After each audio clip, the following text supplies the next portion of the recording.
please direct your attention to your listening device for the show that believes there is no such thing as useless sports knowledge.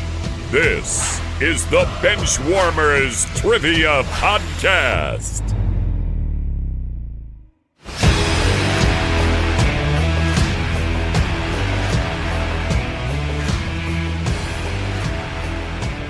Hello, everyone, and welcome to the Benchwarmers Trivia Podcast, sports trivia for those of us who rode the pine.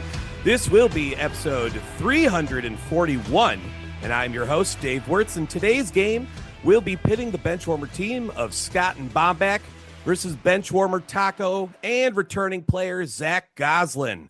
Welcome back to the bench, Zach. Hey, tell us what you've been up to. Remind us of who you are, I should say, and who you cheer, celebrate, because I think as you were telling us before we started recording, it's been 2 years, so we kind of need a refresher. Yeah, no problem. Good to be back. My name is still Zach Gozlan. As you said correctly. My main team that I care about is the Pitt Panthers. I used to be more anonymous with the fact that I run formerly a Twitter account, now a Blue Sky account called Pitt Basketball Shouting. Now I'm more or less doxxed because I want to tell everybody when a couple years ago that or not even a couple years ago, last year, I did get to go back to Pop Culture Jeopardy like Tako. My team won that. It was insane, very fortunate. A lot of really talented teams, including his. So that's been the big highlight the past 2 years since we last spoke. I also have a piece out in Defector right now about why Jeopardy contestants are actually not as bad at sports questions as you think, where I give the Benchwarmers a shout out. So good to be cashing in that goodwill. Well, okay, let me just ask, what about Jeopardy contestants and video game questions? Because that's really what I hear. We always see those, just long lists of nothing. Yeah, the ones where like I could definitely look into video game questions. I haven't. The tougher one is that people have been in my mentions being like, and they don't know Black history. And I'm like, that one's going to be tougher for me to figure out the data. But like, no, that one seems a bit more true, but I'd have to, it feels like the same phenomenon of like the clickbait trope. Like it's fun to make those compilations, and I'm just like glad to have avoided them for as long as I have. I can't comment there at all. So Tako, how are you doing? I'm well, and I think the Jeopardy contestants don't know Black history is partially the fact that there is a YouTube channel called Black Jeopardy that does a monthly compilation of every Black history or Black culture question that goes dead on Jeopardy. That is the compilation that I was very much trying. Like I was like kind of relieved that they didn't touch pop culture Jeopardy because we had some misses that were like, yeah, that's making the internet if anybody cares. Right. I'm well. I'm, school is school. I would appreciate it if everybody listening would tell their, local politician to fund more public education because we're running out of money quickly and we need it.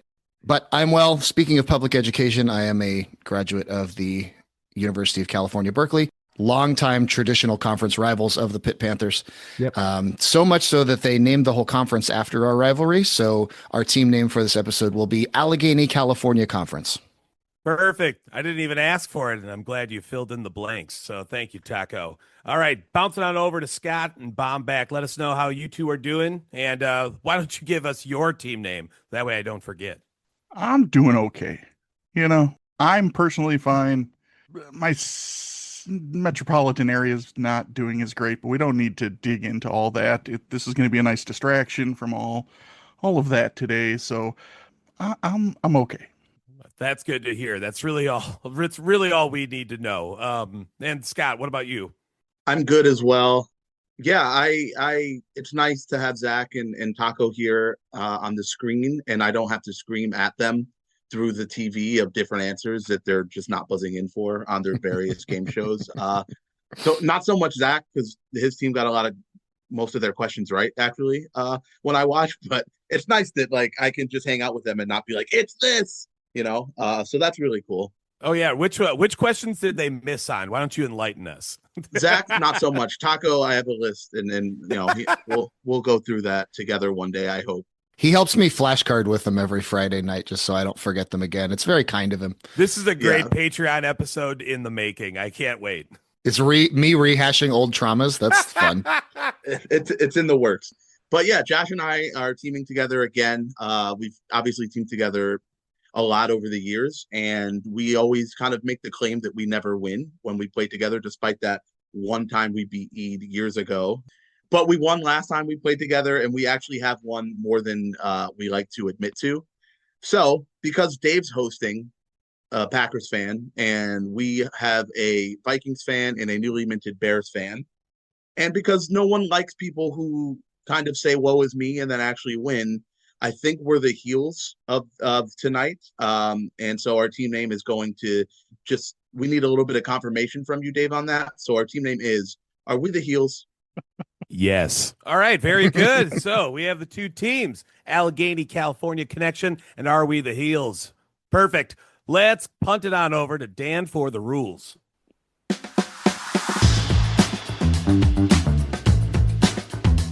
The game will consist of 4 quarters of play, each with a different trivia style. The styles of quarters 1 through 3 will change from show to show, and I will explain them to you as we go along. Like any good sporting event, we will have a halftime show after the second quarter with entertainment questions. And in the fourth quarter, our teams will wager from their points accumulated to see who are today's clipboard captains, to be honored like the true benchwarmers they are. All right, let's get this game underway. Today's first quarter will be sporting haikus. Sporting haiku. For this quarter, there will be 4 questions in haiku form. Each question is worth 25 points. All right, here we go. Question 1. Who am I? I'm going to give you a little bit more just because, like I said before we started, some of these are a little unorthodox. Some of these questions altogether, but yeah. Tacoma legend, former Buckeyes team captain, Bucks first pick this year. Dave, we are checked in. All right, Are We the Heels have checked in. So Tampa, Ohio State. No, it's the wide receiver. Oh, What is his name? no, Ted McMillan was Panthers. I'm trying to think through. No, it's what's his name? Abuka? Ooh, Is that his name? like Emeka? It's like Emeka Ibuka. Yeah, I think that's right. I think he got drafted by Tampa, right? I don't 100% remember, but I will mostly be a passenger tonight. I will try my best, but that is a name, so I'm happy about it. okay. Yeah, we'll check in with, I think it is Emeka Ibuka. We'll check that in. Very good. Are We the Heels? What is your answer? Yep, same answer. Mecca Ibuka, great first half, then got hurt. Yep, both teams are getting points. Correct answer is Emeka Igbuka. Yes, Emeka actually credits his success as a wide receiver to his early baseball career. In fact, when he was 8, he won an MLB pitch, hit, and run competition. Yeah, very good, very good. Moving on to question 2. Where am I? Bandits of Lacrosse in National Lacrosse League, Pegula City. Hey, the ACC will be checking in, the Atlantic Coast, Allegheny, California Conference. There we go. Perfect. Are We the Heels? You can talk it out. I think we're there, right, Jeff? Yeah, I think so. Yeah, I would agree with you. Yeah, I was trying to figure out where this city was. I was like, I'm not familiar. Yeah, and Pagula, isn't he like involved with the ownership or something? Or Yeah. For the Bills. Yeah, when you said it like that, I was thinking right off the rip, like just alliterative names. I know these sports leagues, obviously they like that. They kind of prefer that. So I was already thinking in my head, this would be like Boston or something. And then when you threw Buffalo, I think that makes a ton of sense. All right, yeah. So we'll check in with Buffalo. Perfect. Allegheny, California Connection. What was your answer? Yeah, we had the same thing. I'm familiar with, right now Terry Pegula's in the news a little bit because of what he said about the coach and that as well. There's Jessica Pegula, who's the tennis player, and I've been following tennis a little bit lately. And she's of that family. So one of the many tennis Nepo babies right now. So we said Buffalo as well. Yeah, you really can't think of anything more when you hear Pegula is outside of Buffalo. So both teams are getting points. Is it Pegula? I've always said I do not know. Pegula. Okay, always want to know for my own sake. But the Buffalo Bandits are actually the oldest team that still play in their origin city. and are the most successful team in the NLL, having won 7 titles since they started in 1992. And in 2025, they actually capped off a three-peat, beating the Saskatchewan Rush 2-1. So what you're saying is Buffalo sports fans should be perfectly fine with those championships and not worry about the Bills? Mm-hmm. Look, be happy. What does Green Bay have outside of the Green Bay Packers? Absolutely nothing. I actually watched, because a friend of mine used to be a athletic trainer for one of the lacrosse teams, I think, or had an internship, and so he was like, watch the draft, and it was I believe it was the lacrosse draft, airing from just like, it was like an ESPN3 thing, but it was like just out of a hotel ballroom. Like, it was very much like a Zoom camera and a bunch of chairs that they just put together, and that was something you could watch if you wanted, back in like 2015. Lacrosse is actually very enjoyable to watch. It's very entertaining. It obviously doesn't come on too often, and I'm not going to go search it out on YouTube because I'm lazy. So I say again, This was the lacrosse draft, though. Well, look, they have to be getting drunk. That's like my only justification for that. Okay, moving on to question 3. Who am I? Linebacker and coach. Drop trow in the locker room. Bears Hall of Famer. Hey, Dave, we are going to check in. Oh, well, thank you so much, Allegheny, California connection. Are we the Heels? Yes, you are. You can talk it out. So Mike Singletary comes to mind. And that's what I'm saying is I can't think of another Hall of Fame Bears linebacker who also coached. Because Right. I don't think, did Dick Butkus coach? He doesn't. I don't recall him being involved in coaching. Right. Yeah, I mean, and Urlacher's not coaching.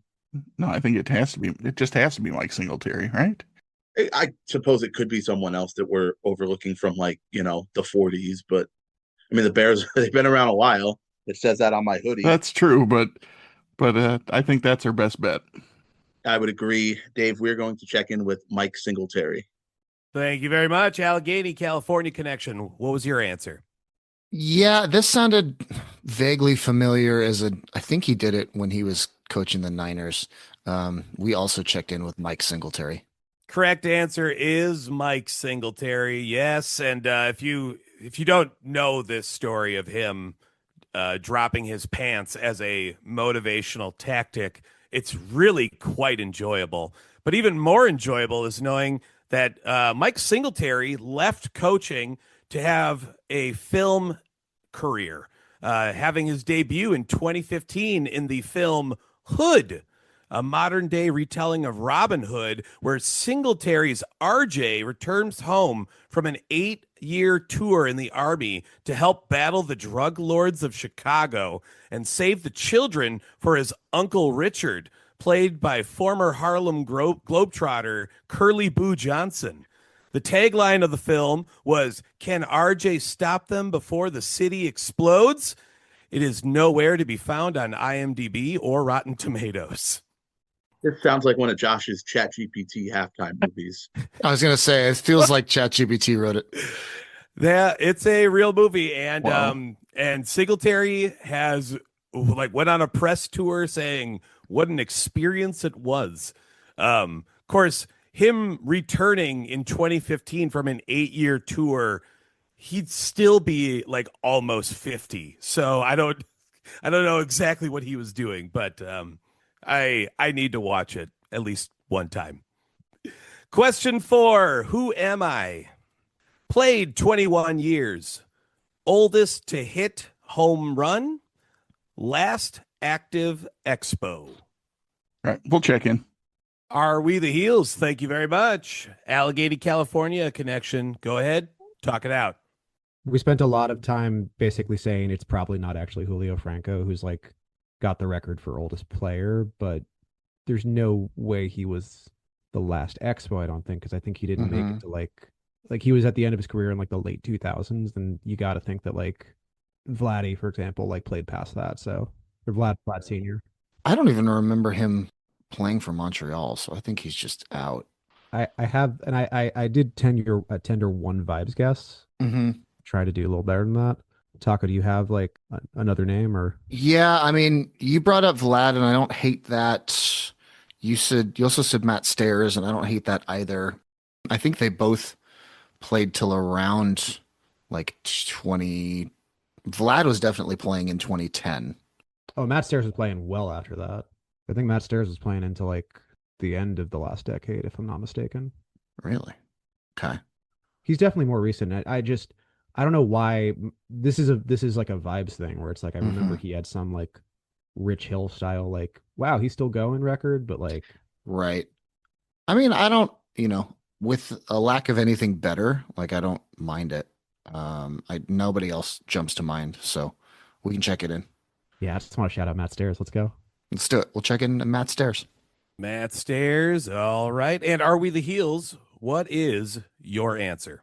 Yeah, we both came up with the same name. Like we both were kind of like, I think I've heard this before about who the last active expo was. And when we both put in Bartolo Colon to each other, we figured, well, if we were both thinking that very well could be the answer. So we're sticking with both of our guts of sort of remembering and checking in with Bartolo Colon.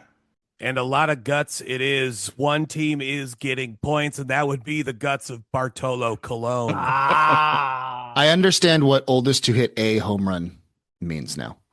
Not oldest to hit any home run, but oldest to hit a home run. Oh, that's an indignity. I was so I proud get of it myself for contributing to my team, but I'm a big I get Mets it now. fan, and that was such a core memory when that happened. Yeah. And speaking of Bartolo's guts, when Colon signed a 4-year extension with the Indians in '99, the club included an incentive clause giving him $12,000 each time he weighed 225 pounds or less during 4 weigh-ins each season. Better than Ozempic, I'm sure. All right. After the first quarter, the scores are 100 for Are We the Heels, but close behind Allegheny, California Connection, 75. We wanted to let you know that we are on Patreon if you'd be interested in supporting us financially.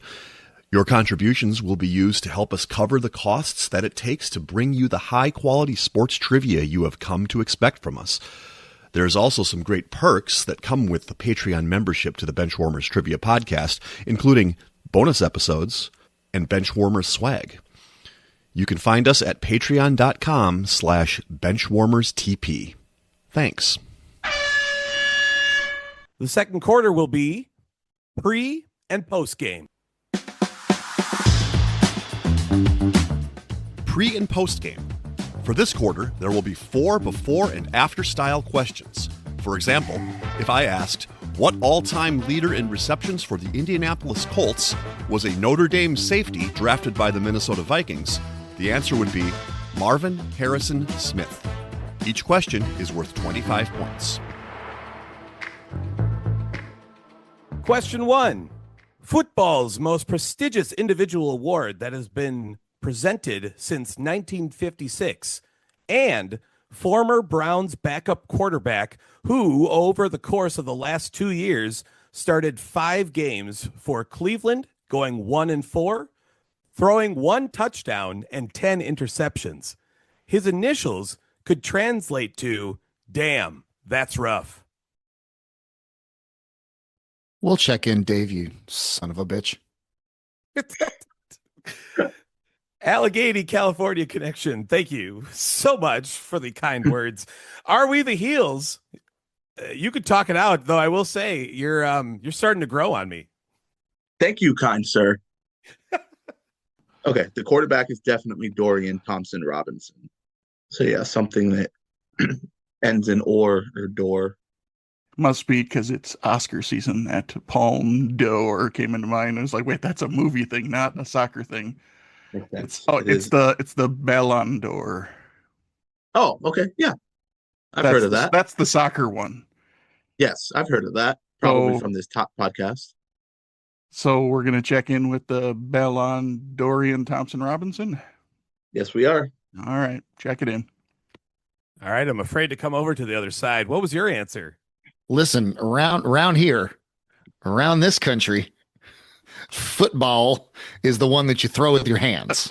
Okay. I don't know how to make this more clear. No, we also checked in with Ballon Dory and Thompson Robinson. It was a very subtle football. Both teams are getting points. Yes. Goalie has only ever won the Ballon d'Or once during 1963 by the Soviets' Lev Yashin, also known as the Black Octopus. And Dorian Thompson Robinson has a hobby of designing tattoos, including the one on his arm of Dwayne Haskins. 2022 Sun Bowl loser Dorian Thompson Robinson. Him? Once I saw that stat line, and I had to just add in that little extra bit of damn, that's rough, because yeah, it is. That's abysmal. Well, I'm glad you did, because I don't know if I would have got a lot of terrible Browns backups. So these stats, I would have been like, this could be Bailey Zappi. Like there's a lot of guys that this could have fit with the stats alone. So I mean, it could have been some of their starters too. Just saying. Yeah, Cody Kessler. Yeah, I'm very confident Dylan Gabriel had that run at some point. Sorry, Taco. That's fine. I don't have to claim him. He went to like 17 schools. I'm from the Kenny Pickett school. I don't got nothing to. And the Nathan Peterman school. Sorry. Question 2. Okay, hold on. Woo! And a 2-time Pro Bowl defensive end who played 10 seasons for the Packers and Jaguars, being inducted into the Packers Hall of Fame in 2024 for his 15.5 sack season in 2006. I am particularly proud of this one. that was a good woo. All right, Dave, we are checked in. Are we the Heels? Thank you for doing the checking. Allegheny, California connection. Are we feeling a little better now? Because you can talk it out. Oh, thanks so much. Okay, first half is the Nature Boy, Ric Flair. So we're looking for a Packers Clay Matthews era guy. Yeah, Packers defensive end, like a lair or an air. I don't think I'm gonna pull it. I'll just make up a name. We'll check in with Rick Flary Johnson. Yeah, I like it. And if that's not it, that's our team name now. Are we the Heels? What is your response? Yeah, obviously Ric Flair right off the bat. And then I had to think about the Jags part was throwing me off because I didn't remember this guy leaving Green Bay. But this was right in, peak NFL watching for me. And this was around the time there were a lot of, I'll just say it, white defensive ends that were having big seasons around that time, like your Jared Allens and your Kyle Vanden Bosch's. And this was one of those guys as well for the Packers. We checked in with Rick Flaren Campman. One team is getting points. The correct answer is Rick Flaren Campman. Yes. Aaron Campman was electric in a Green Bay uniform. And then the minute he went over to the Jaguars, he proceeded to suck as much eggs as you could possibly inhale. He was terrible. But Ric Flair came up with his signature woo after listening to Jerry Lee Lewis's Great Balls of Fire. Man, something good came out of Jerry Lee Lewis. Moving on to question 3. The world's #1 chess player for over 14 years straight and former Iowa State quarterback who's famously remembered for the run, a scrambling 12-yard touchdown against Texas Tech in 2002, in which he ran an estimated 135 yards. Dave, we're checking in. Allegheny, California connection has checked in. Are we the Heels? You can talk it out. Is the quarterback Seneca Wallace? That makes sense. Yeah. Okay. Iowa State in that time frame. Yeah. Okay. That doesn't help me at all with, I don't have a deep knowledge of world's #1 chess players. That is not a list I've looked at. Neither ever. do I. this could be a chance for a lucky John Seneca Wallace. Just saying it would work. That's the thing. It's Seneca Wallace. It gives us too many last names, right? Because it could be Wilson, Olson, Christensen, Yeah, Johnson. It's just. I mean, and that doesn't lead me towards like a Russian type last name because because they obviously had a lot of dominant chess players, but it's obviously not Bobby Fischer. I think this part might be where Jeopardy players have a leg up on us. Maybe this is the type of sports question that Jeopardy players get right all the time. That's fair. I'm more of a pop culture Jeopardy fan myself. All right, I can name you all the failed pilots of like 2006 network television, but I can't pull the number one chess player in the world for 14 years. I have nothing. Like, if you want to go with lucky John Seneca Wallace, this is our chance to do it. All right, so we're gonna check in with lucky John Seneca Wallace. I was hoping for a Larry John Seneca Wallace. Well, but, we already saw that fail once. Yeah. But over to Allegheny, California connection. What is your answer? It's actually pronounced John Seneca Wallace. No, we got to Seneca Wallace pretty quick. The number one chess player in the world, maybe the best chess player of all time. I think he's firmly in that conversation now. Is Magnus Carlsen. So we checked in with Magnus Carl Seneca Wallace. One team is getting points. The correct answer is Magnus Carl Seneca Wallace. I'm going to tell you right now, Magnus Carlsen is actually a very entertaining individual just to follow. If you didn't follow the scandal from last year, that is not a scandal I can bring up on this podcast, but it was hilarious. My word. You know what? Oh, the scandal with the butt stuff? There it is. Yeah. The Hans Niemann The stuff, beads? yeah. The beads. The buzzing beads? Yeah. Yes. By the way, though, I heard that story, and that name was probably said in the story. I still have to give you one of these, and I'm glad I'm wearing my owl hat. Who? And he is very entertaining, and he does play chess drunk, which is great. Yeah, while doing some flavor text stuff, there is like so many awesome stories of Carlsen just whooping ass. At 15 years old, he played a simultaneous exhibition at Harvard against 10 Harvard law professors at the same time while blindfolded and won every game. That is really freaking cool. So yeah, he has a famously insane memory. I was listening to something about this, the Neiman Carlsen scandal, like literally today, which is very convenient. And similar, Seneca Wallace, in his first start as a Green Bay Packer, suffered a season-ending groin injury on the very first drive, just like Aaron Rodgers. Wait.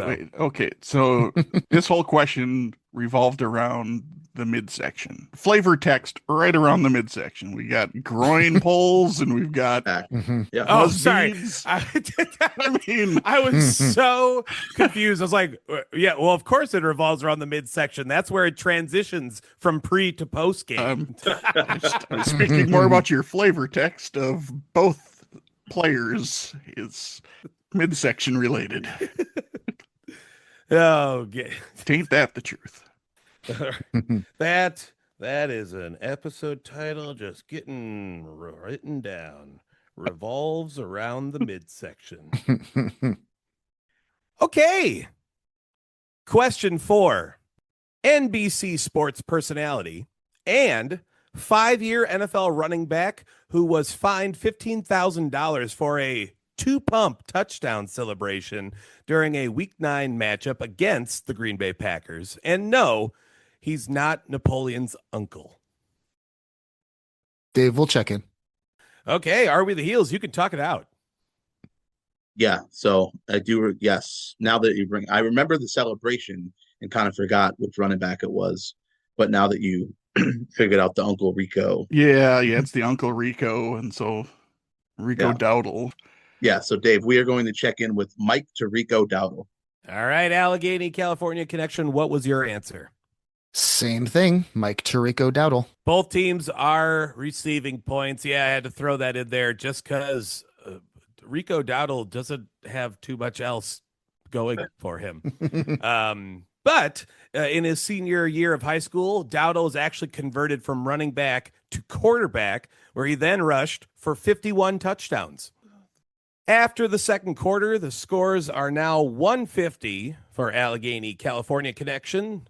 Just behind the team in front are We the Heels with 175. Now let's get to the halftime. It is now time for the halftime show. There will be 3 entertainment questions, with each question worth 25 points. All right, for this halftime, I call this bad education. I'm going to do, I will give you a former baseball player, and I will then give you 5 teams, okay? He's played for 4 of the 5 teams. You just tell me which one that player didn't play for. Okay. All right, question 1. Former outfielder Jason Worth. Blue Jays, Tigers, Nationals, Phillies, Dodgers. Team ACC, greatest rivalry in college sports, is going to check in. Very good. Are We the Heels? You can talk it out.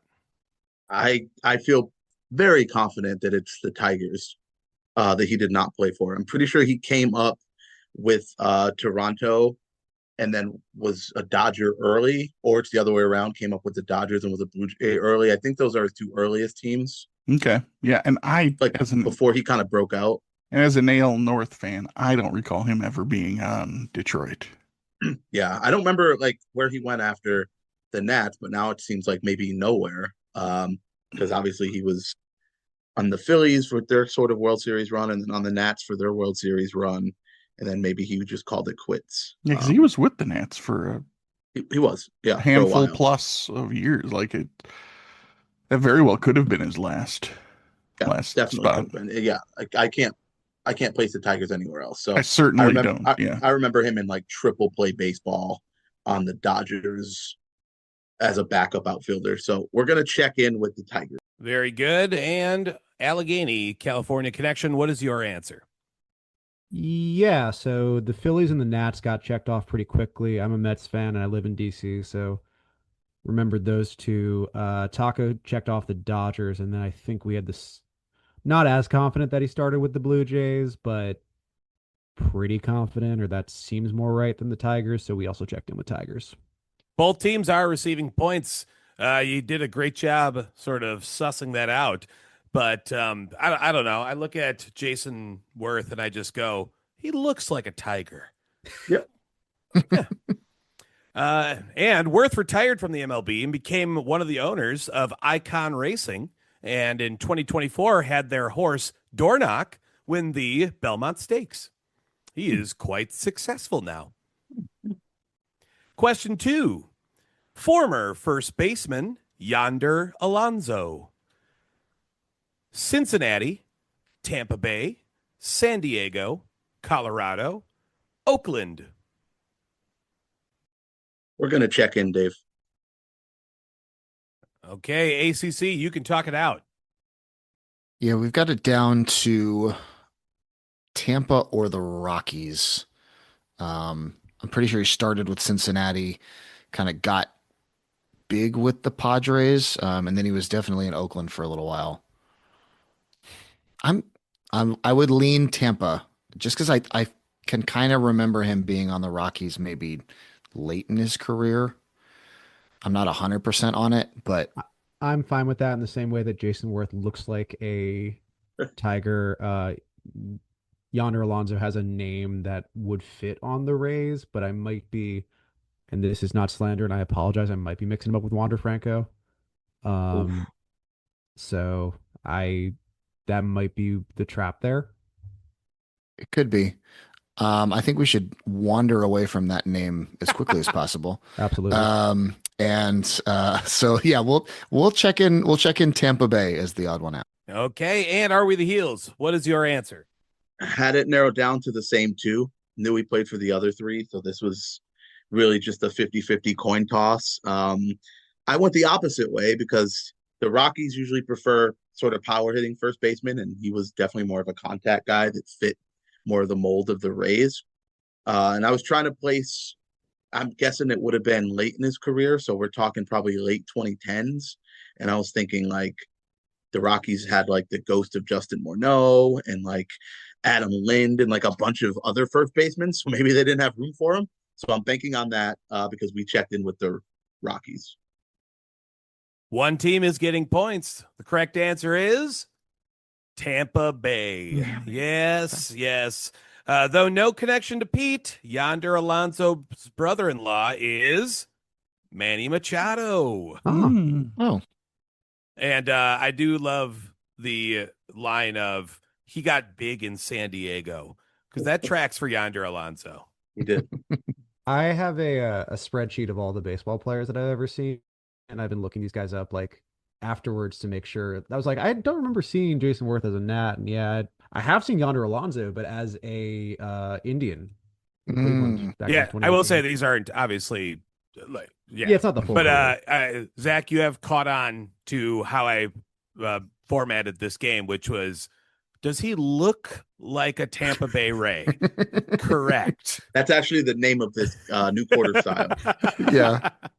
It's 4 teams he played for and one where you just look at him and go, on vibes, he probably should have been a Tampa Bay Ray. This is the only fun way to play Guess Who, by the way, is just vibes describing people. Like, Oh yeah, for sure. Like the best way to play Guess Who ever is does your person look like they have a secret fetish? The problem is when they say yes, I never put any down. that's right. Well, question 3 will be no different.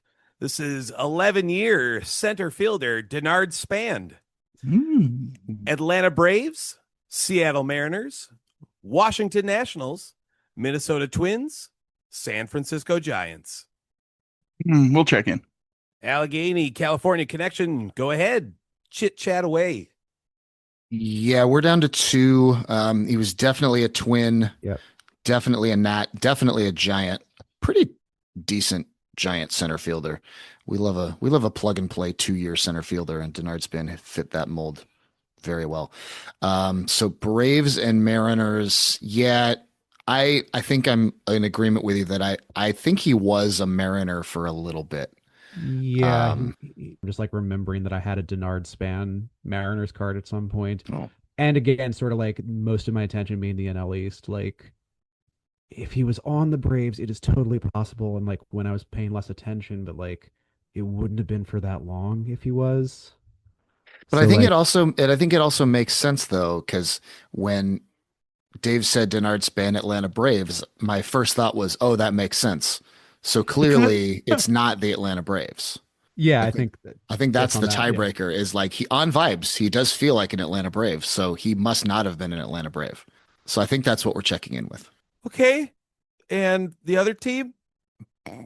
Yeah, it's Atlanta. I'm trying so hard not to laugh after that response because yes, both teams are getting points. It's Atlanta. Yeah. Doesn't Denard Span just feel like an Atlanta Brave? Because man, he would look good in some Braves gear. In a spring training game in 2010 while playing for the Yankees, Span fouled a pitch that would strike his mother in the chest, who was completely fine, though she did become quite upset when he stopped play to go and check on her. Continuing my spreadsheet nerdery, I have seen Denard Span as a Twin and a National. Nice. He went I think the Braves just have a long and illustrious history of like kind of swaggy black center fielders. Yes. And so Denard Span's like right in that mold.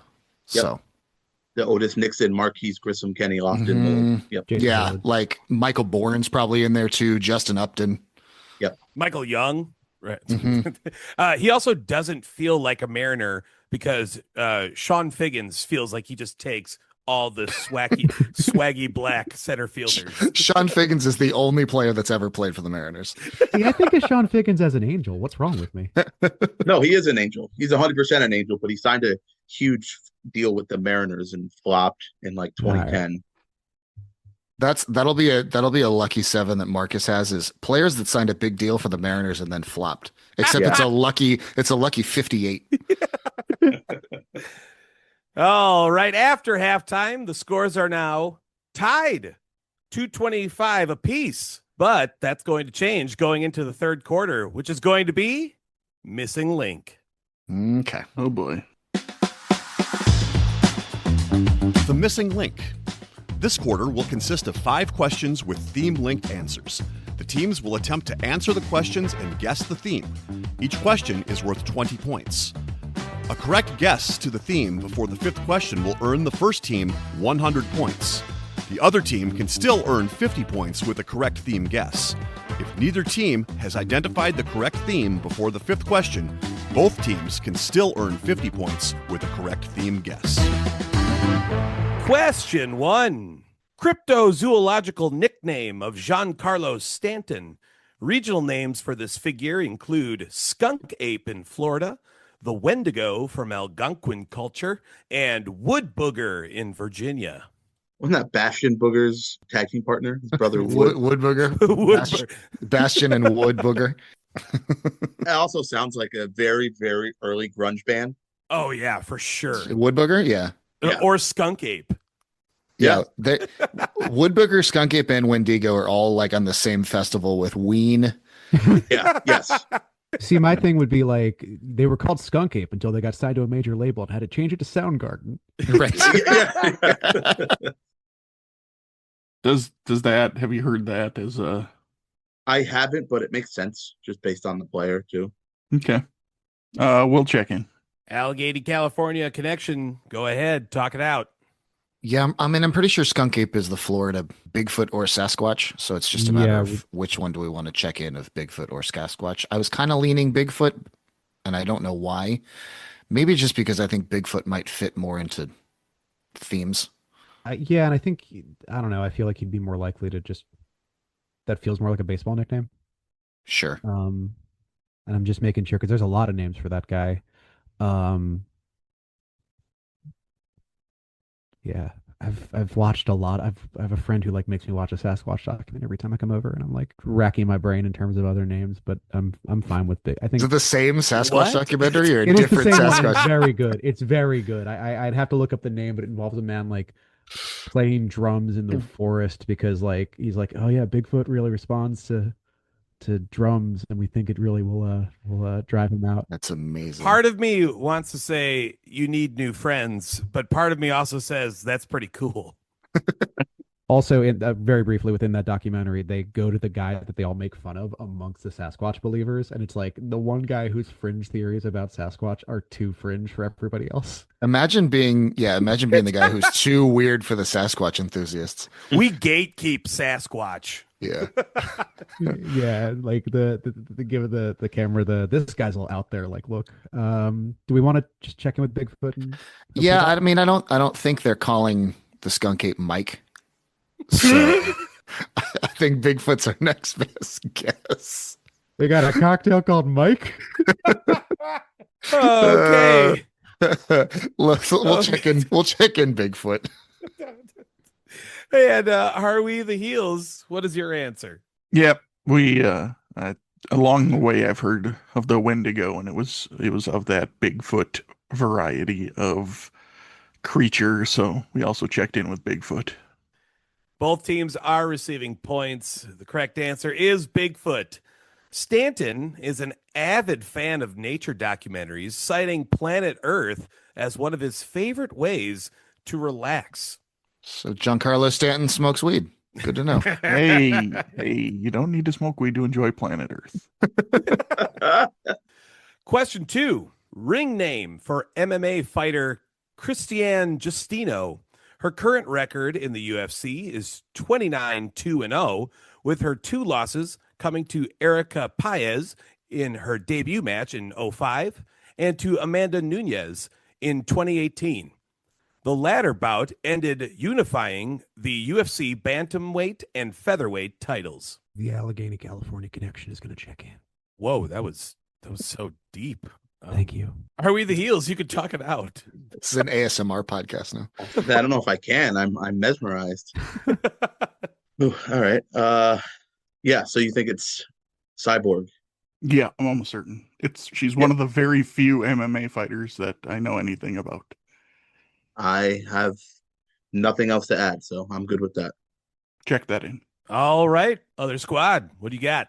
Yeah, Chris Cyborg is an MMA fighter, and that is about as much as I thought about it. On top of it, seems like it will fit a connection down the line. So we also checked in with Cyborg.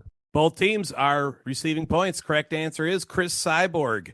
Yes, Cyborg has stated that she will retire from combat sports at the end of this year with the conclusion of her final 2 scheduled fights. Yeah.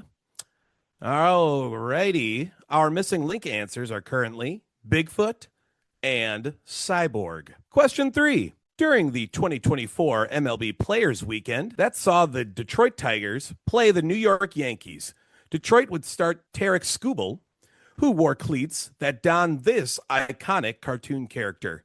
The game would get rather scrappy heading into extras until DJ LeMahieu set the Yanks up 1 in the 10th. And they would have gotten away with it if it wasn't for that meddling Zach McKinstry and Austin Meadows. Well, yeah. Hey, we'll check in. All right, Allegheny, California connection. Go ahead, talk it out. Oh, well, zoinks. I don't know this answer. No. I think it's clued enough, and then Tarek Skubal's last name feels very close to Scooby-Doo, so I don't think it can be any other answer. Right? Scoobert Dubert. Yeah. Scoobert Dubert, his government name. Yeah, we'll check in with Scooby-Doo. All right, Are We the Heels? What is your answer? Yeah, meddling and scrappy kind of gave it away in the question. So we also checked in with Scooby-Doo. Both teams are receiving points. Correct answer is Scooby-Doo. The 2026 Little League Classic will see 2 first-time participants, with the Milwaukee Brewers taking on the Atlanta Braves. Okay, missing link answers. Bigfoot, Cyborg, and Scooby-Doo. Question 4. Occupational nickname of former Packers defensive tackle Gilbert Brown that was given to him to honor his celebratory dance Brown would perform following a major tackle. Brown would stick an imaginary shovel into the ground, creating a space for the deceased. Dave, we're going to check in. Are we the Heels? Go ahead. Talk it out. I think you're on it. I think Gravedigger. Sounds right. Gravedigger Gilbert Brown. Is that a 90s Packers defensive tackle or a current AEW wrestler? You tell me. Yeah. I think you're right. All right. We'll check in with Gravedigger. And Allegheny, California connection. What is your answer? Gravedigger Gilbert Brown was WWF's backup plan if The Undertaker ever jumped to WCW in the 90s. Yeah. Instead of doing fake Undertaker, they were just going to do Gravedigger Gilbert Brown. We also checked in with Gravedigger. Both teams are receiving points. Yes. Brown actually had his own Burger King sandwich called the Gravedigger here in Wisconsin. Oh. And last I had attempted to check, it had a calorie count of over 3,700. It was a literal gravedigger. It was disgusting. You eat enough of them, they will kill you. Yeah. I'm sure there's 1,000 YouTube videos about this, about putting we put 5,000 calories in a burger, and I'm still like, but how? Where do they go? Yeah. It is like, if you look at a video of it or a picture of it, it is disgusting looking. That sounds like their response to Shaq's Arch Deluxe at McDonald's. They were just like, we got to get something out there for a major athlete, guys. According to the internet, the Gilbert Burger, or the Gravedigger, is a double Whopper with cheese, extra lettuce, extra mayo, extra ketchup, extra tomatoes, extra onions, and no pickles. Dear. The guy didn't like pickles. He had a code. At one point, it did have onion rings on there too. So, sure, why not? Okay. Those were the extra onions. Were onion rings. Okay, missing link answers: Bigfoot, Cyborg, Scooby-Doo, and Gravedigger. Pause for station identification. Question 5. Professional motorsports organization that was originally officiated by the United States National Hot Rod Association before their buyout. They would hold their first ever event in October of 1992 at the Pontiac Silverdome, seeing 20 rigs participate. Dave, we'll check in. Okay, Are We the Heels? You can talk it out. Okay. Yeah, I have heard it referred to as Monster Jam. Yeah, I think that's what it was called in the early days. Yeah. So I guess that's what we should check in with is Monster Jam. Yep. All right. What do you got, other team? We also checked in with Monster Jam. Both teams are receiving points. The correct answer is Monster Jam. As far as I know, it's still called Monster Jam. We get adverts for it all the time in Milwaukee. All right, one team has submitted a correct answer, so just waiting on you. Are we the Heels? I'm going to say I don't think it's ours. Well, except I don't like the other, at least two of those others are monster trucks, but Monster Jam isn't a monster truck, is it? What if it's just pertaining to monster trucks? To monster trucks? Don't do that, overthink it. Well, Trust me. Well, that's all right. Pertaining to monster trucks. I guess that's what we'll check in with for our final. Because I do believe DC characters fit for possibly all four of the first four. But Is there a Scooby-Doo? I think Scooby-Doo is officially a DC comic. Oh, my Lord. Well, Monster Jam isn't, so it doesn't. No, Monster Jam, I'm pretty certain, is not a DC comic. All right, and Allegheny, California connection. What did you check in with? Yeah, so after the first one of Bigfoot, I really wanted to just throw monster trucks out there immediately because that's the only thing I think about when I think of Bigfoot. And then when Scooby-Doo came up, we actually kind of talked ourselves out of monster trucks because unless there is a monster truck that looks like the Mystery Machine, which would be sick as hell. I really hope that's right. And I genuinely hope right. that's what it is, and this is what it's referring to. If it's just a monster truck that looks like Scooby-Doo, I'm going to be a little disappointed. But yeah, we also checked in with monster trucks. Yeah, both teams are going to receive points. It's just monster trucks. There is a monster truck called Monster Jam. It's the official truck of Monster Jam. Okay. And unfortunately, no, it doesn't look like the Mystery Machine. Scooby-Doo looks like Scooby-Doo. Oh, man. Sorry. Zoinks.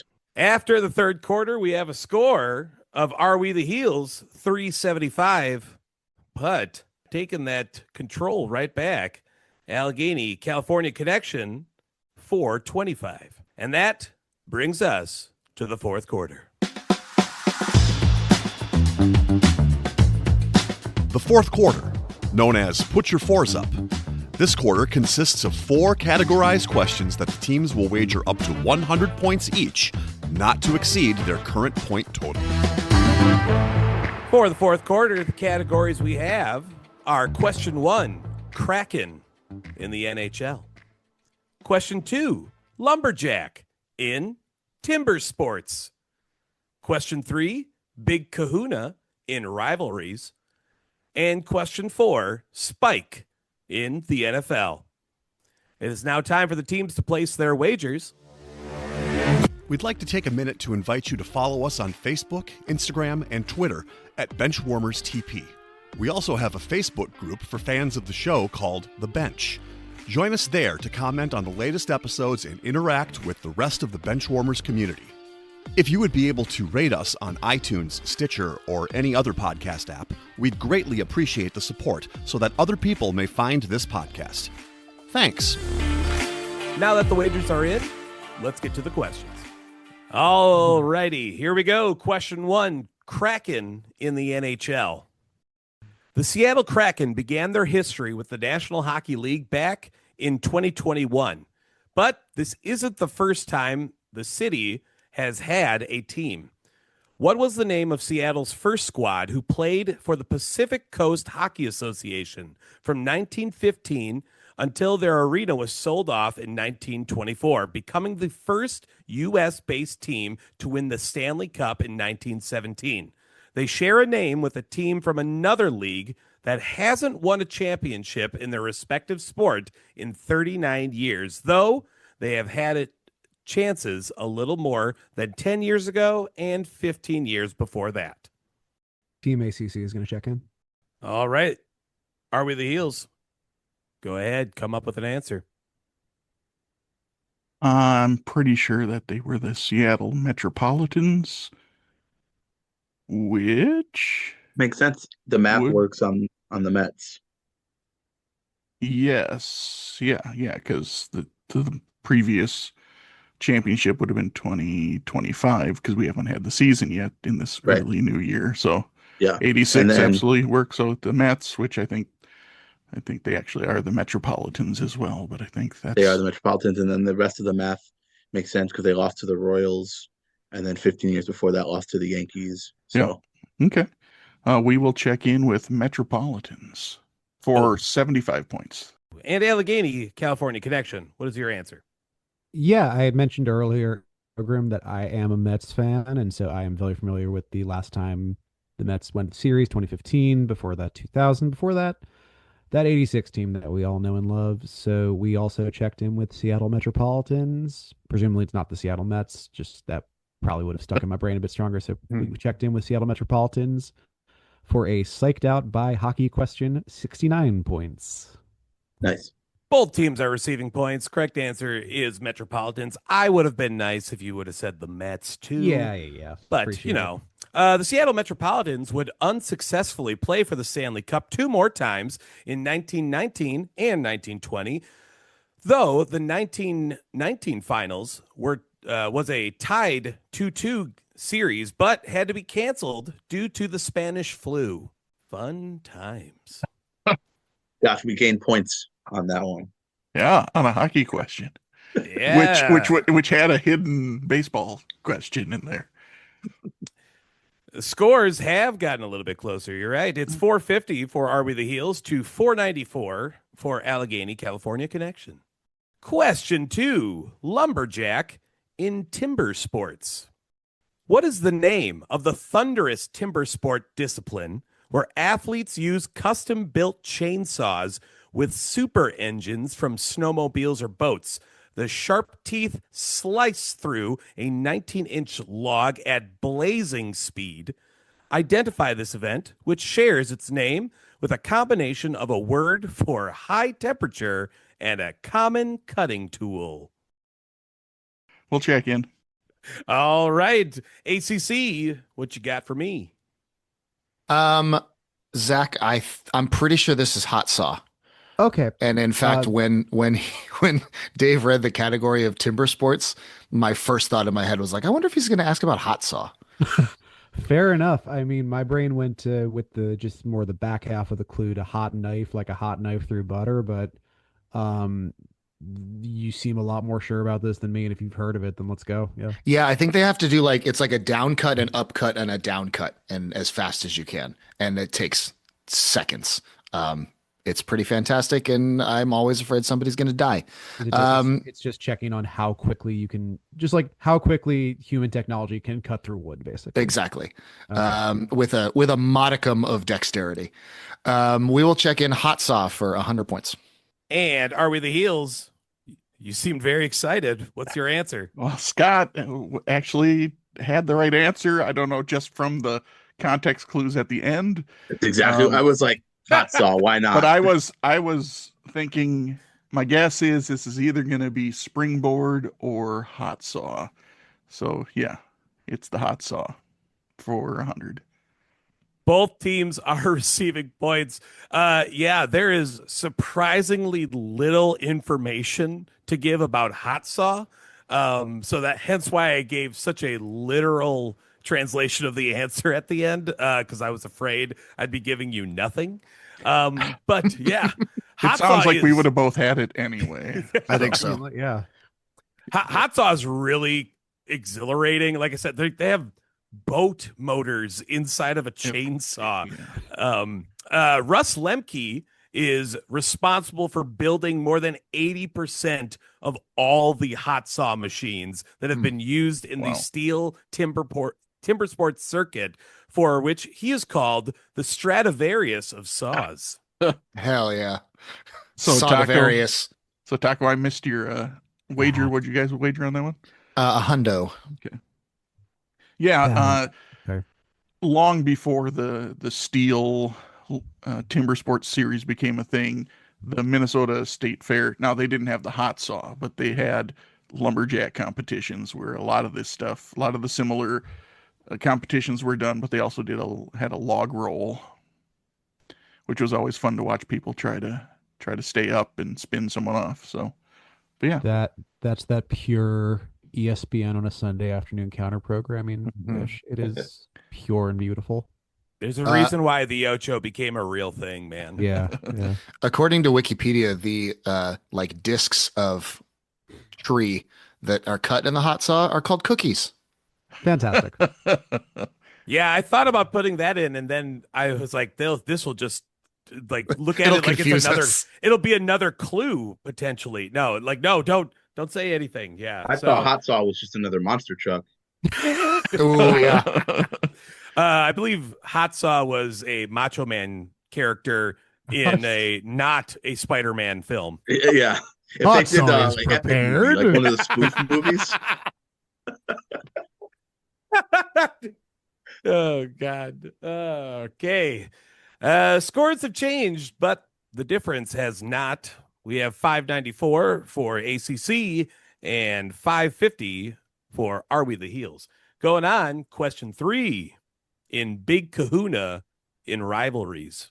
Born from a hostile incident in 2002 involving Hawaii head coach June Jones, this rivalry trophy fought between the University of Hawaii and Fresno State was originally created by a Honolulu radio station rather than the universities themselves, and is more or less unofficial. While most college football trophies are cups, axes, or animals, this Mountain West prize memorializes a specific piece of hardware that was thrown from the stands at the visiting coach. David, Yes. we would like to check in a specific piece of hardware. Okay. Thank you, Ace. Now let's see if we can get any true value from Are We the Heels? Go ahead, talk it out. I don't know if I have anything at the answer depot right now. yeah. To me, this is one that you either know it and have heard about it, or you have no clue. And yeah, there isn't other than hardware. And like I said, that got me thinking tools. Which would make sense for this entire episode. Because we're tools? No, because What did you we were just mean, talking Ryan? about hot saws. They're okay, fair. There were some The N1 mixtape Yes, basketball player hot sauce. my favorite hot saws. So I have no idea what piece of hardware was thrown from the stands. I guess in general, most college games aren't overly checked for things, because I'm like, what could you get into the stands that would be Right, yeah. a piece of hardware? But I don't really know. Again, I'm I don't guessing know. not a hot saw that has a boat Boat motor motor. attached to it. I'm guessing that's probably too big to sneak in. Well, and it's not Ian, like listen. this rivalry, they wouldn't be like, in the winter or in like November in the upper Midwest, you're often wearing very big coats that you can sneak things in. I don't guess there's probably ever a game where Hawaii and Fresno State have to have people wearing, big coats. So No, something you can maybe the sneak in, sleeves of a hoodie. something you can sneak Maybe. in your cargo shorts. Yeah, there you go. But I have no idea. I have zero. Yeah, no, probably not a hot saw. Hard to get a boat motor into a college stadium, although I have motorboated at a college game. Hello. Folks, Hello.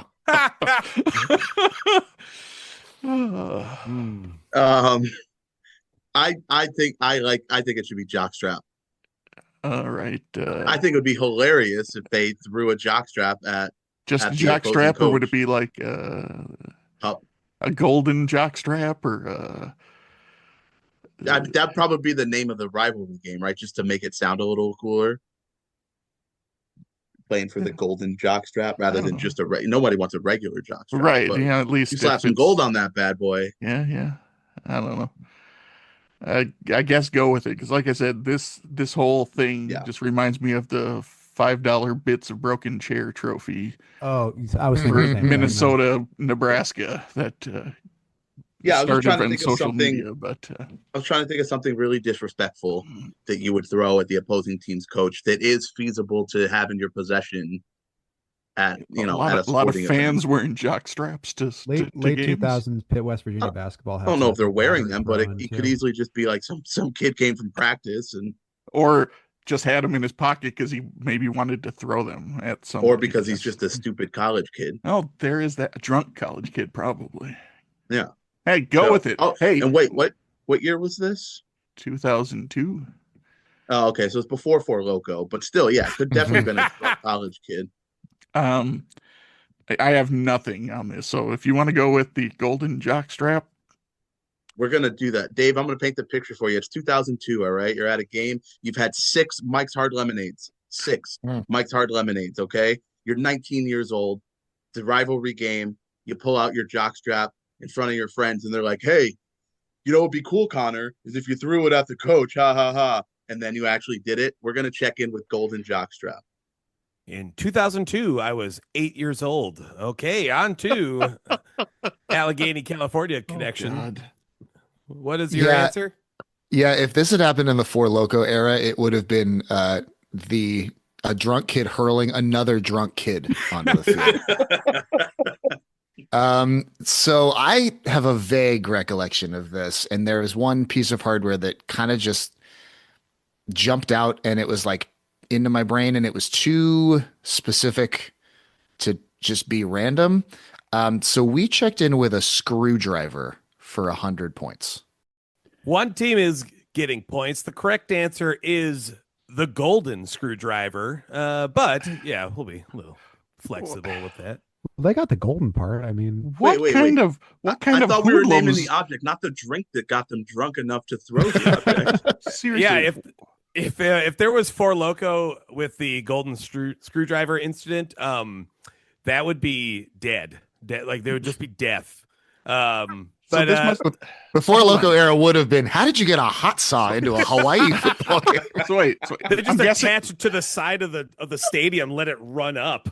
So was this at Fresno State and it was thrown at June Jones? Yeah. Yes, it was. What is with Fresno State fans bringing screwdrivers to a football game? the one thing I know about Fresno, because I'm not anywhere near that area, is like it's very agricultural. So I was just like, yeah, they might have tools. Sure. I mean, I guess this was after the deeming jarts illegal, so maybe this is their lawn game, is throwing screwdrivers. Well, There's nothing else to do in Fresno. So I can see how chucking screwdrivers into the air would become a college pastime. Well, that's a Penn State thing. That's Stump. You're describing Stump. Yeah, it's 2002. So this was David Carr. Oh, Yep. Right? yeah, it was. Oh man. I will Can't also fix say your car without a screwdriver. You know what I'm saying? Nice. they Texans have couldn't fix Carr tried. either. No. They've tried to make this an actual trophy, but obviously the universities don't want to recognize the act of violence that was happened. So now players just sneak screwdrivers onto the playing field at post game to casually hand them off. So it's a huge rivalry, and they live for the screwdriver. But yeah, that's quite possibly sounds like the most dangerous deal of all time. Was it a Phillips or a Flathead?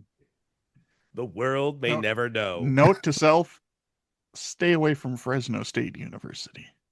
That's- Or just Fresno. Yeah, that's Fresno? just good advice. Just the whole area. You go around it. Just guess I'm not even exactly sure where Fresno is. Fresno makes Bakersfield look scenic. Ooh. Oh, man. All right. Okay, scores are different, and that's all that needs to be said. Question 4, Spike in the NFL. On November 27th, 1994, Dan Marino executed the legendary clock play to defeat the New York Jets, beginning with a fake spike before executing a game-winning touchdown pass to Mark Ingram Sr., and caught what Jets rookie cornerback off guard. This player would go on to have a successful 15-year NFL career, earning 3 Pro Bowl selections, eventually becoming a head coach in 2025. That's the answer, Josh. All righty. We're checked in. Oh, An okay. Immediate check-in from Are We the Heels? Last-ditch effort. Allegheny, California connection. Talk it out. Okay, first time head coaches in 2025.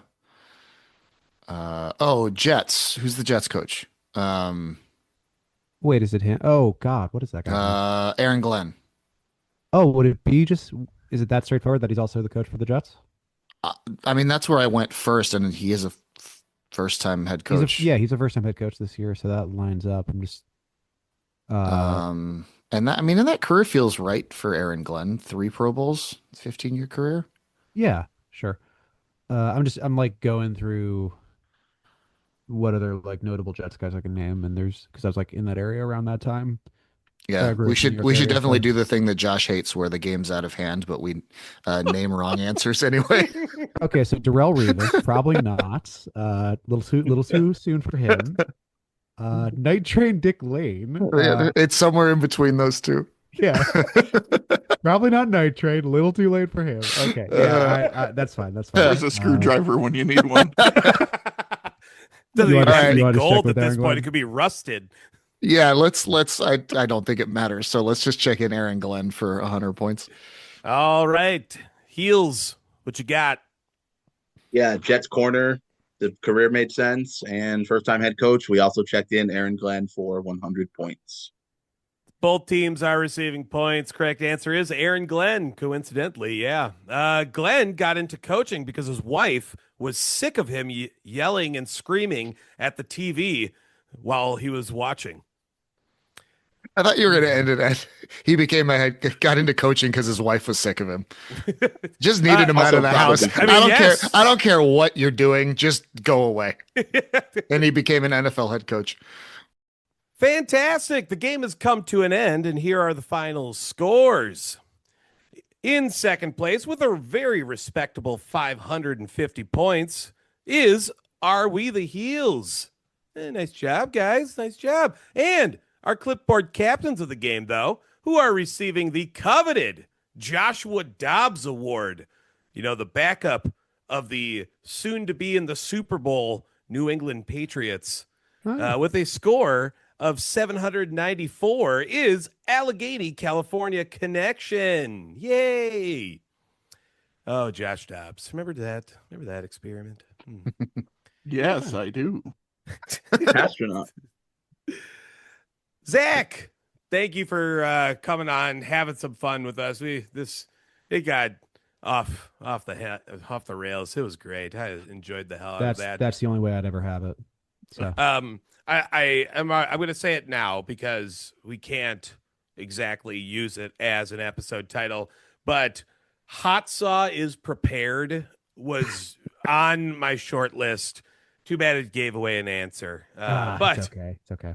Zach, please, anything more you'd like to say out there before we call it a night? No, that's about it. If you haven't read the Defector article, please check that out. I'm really happy about it, and I hope today, as well as other episodes of this show, really dispel the myth that you can be a nerd and also know like who Seneca Wallace is. So thanks for having me, guys. Good thing I partnered that with probably the nerdiest answer that has ever been. Yeah, very fair. Very Magnus fair. Yeah. Carlson. Tako, anything from you? Any other bench warmers want to chime in? No, great game, Dave. Yeah, Zach. I have great to something, see Zach. you. Zach, thank you again for the shout out in the article. We really appreciate that. Oh. But just the article in general is fantastic. So if you have not read it, please go give it a read. Thank you for gracing us with your presence. Happy to lose to you. Happy to be the Bugsy Mogs to your personality hire. Oh, there you go. Muggsy Bogues, but yeah, man. Bugsy Muggs beat my team though, so Just That's don't. why I even more am happy. I to be know, the I Buzz know, Beats I know, host. I knew it was an intentional shot. I see what you were doing. I didn't like it, but I see what you were doing. There. Yes, and everyone listening, please be safe. Yeah. Avoid the buzz beats. Yeah. Unless that's your jam. Unless that's your jam. Less buzz beads in 2026. More buzz We balls. here Okay, guys? we here at the Benchwarmers Trivia Podcast do not condone chess cheating, but also will not kink shame. On behalf of Tako, Scott, Josh, and Zach, my name is Dave. Hey, thanks for listening. And we'll keep the bench warm for you next time. Or next time. What? Okay, bye.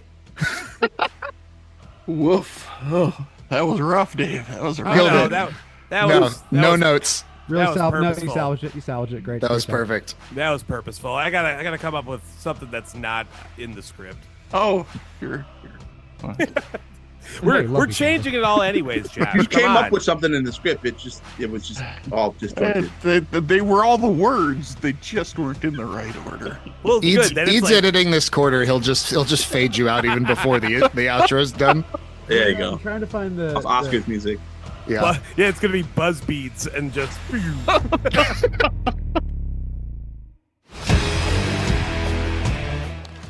That ball hit high and deep. Stretch. Get on back there. They look up. You can put it on the board. Yes. The pitch from Matt Silvano. A drive deep to right field. Down the line.